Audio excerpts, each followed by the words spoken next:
If you want to make your edits look smoother, more professional, and way more dynamic, then learning how to use keyframes in CapCut PC is one of the best skills you can pick up. Keyframes let you create movement over time, so instead of a clip just sitting there statically, you can animate position, scale, rotation, opacity, and more. That means you can zoom in, slide text across the screen, fade clips in and out, and build clean transitions without needing complicated editing tools. If this video helps you, make sure to hit the like button and subscribe for more CapCut tutorials just like this. Alright, let's jump into it. First, open CapCut PC and load the project that contains the clip you want to animate. Once your timeline is ready, click on the clip so it becomes selected. This is important because selecting the clip activates the editing panel on the top right, where you'll find the controls you need for keyframes. If the clip isn't selected, you won't see the options for the properties you want to animate. Now move your playhead, which is the vertical line in your timeline, to the exact frame where you want the animation to begin. Getting this starting point right matters because keyframes are all about timing. The more precise you are here, the smoother your animation will look. You can scrub slowly through the timeline until you land on the exact moment you want. Next, go to the top right panel and look for the property you want to change. In CapCut PC, you'll usually find these under the Video tab and then Basic. Common options include position, scale, rotate, and opacity. These are the main controls people use for keyframe animations. For example, if you want to make a video zoom in slowly, you'll use scale. If you want the clip to move from one side of the screen to the other, you'll use position. If you want it to fade in or fade out, you'll use opacity. Once you've found the property you want to animate, click the diamond icon next to it. This is the Add Keyframe button. As soon as you click it, CapCut will place a small diamond marker on your clip in the timeline. That marker means CapCut has saved the starting point of your animation. This is your first keyframe, and it tells CapCut where the movement or change should begin.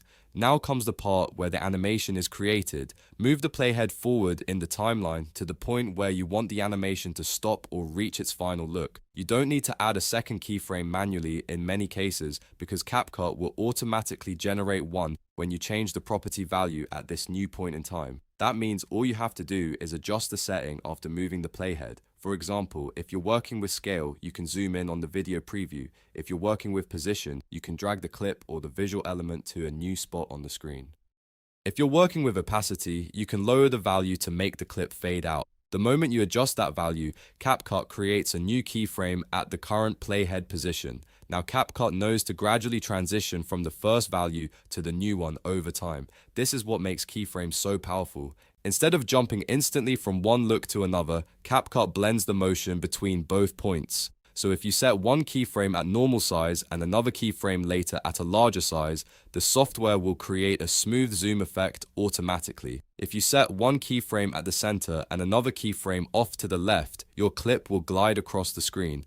The same idea works for rotation and opacity too. If you want to refine the animation, you can add more keyframes along the way. This is useful when you want movement to speed up, slow down, or change direction. Just move the playhead to another point, adjust the property again, and CapCut will place another keyframe. That gives you much more control over the final result and helps your animation feel more intentional. A good tip is to keep your motion clean and simple when you're starting out. Small zooms, gentle fades, and subtle movements usually look more professional than extreme changes. Once you're comfortable, you can experiment with more advanced motion effects. You can also combine keyframes across different properties, like scaling and fading at the same time, to make your edits even more engaging. If something doesn't look right, check the timing of your keyframes first. Sometimes the issue is just that the playhead wasn't placed exactly where you wanted it. Other times, the change may be too dramatic or too fast. Adjusting the spacing between keyframes can make a huge difference in how smooth the animation feels, and that's the basic workflow for using keyframes in CapCut PC. Select your clip, move to the starting frame, click the diamond icon to add your first keyframe, move forward, change the property, and let CapCut automatically generate the next keyframe. Once you understand that simple process, you can create all kinds of animations and give your videos a much more polished look. If this tutorial helped you out, please give it a like, subscribe to the channel, and turn on notifications so you don't miss the next CapCut tips and tricks video. Thanks for watching, and I'll see you in the next one.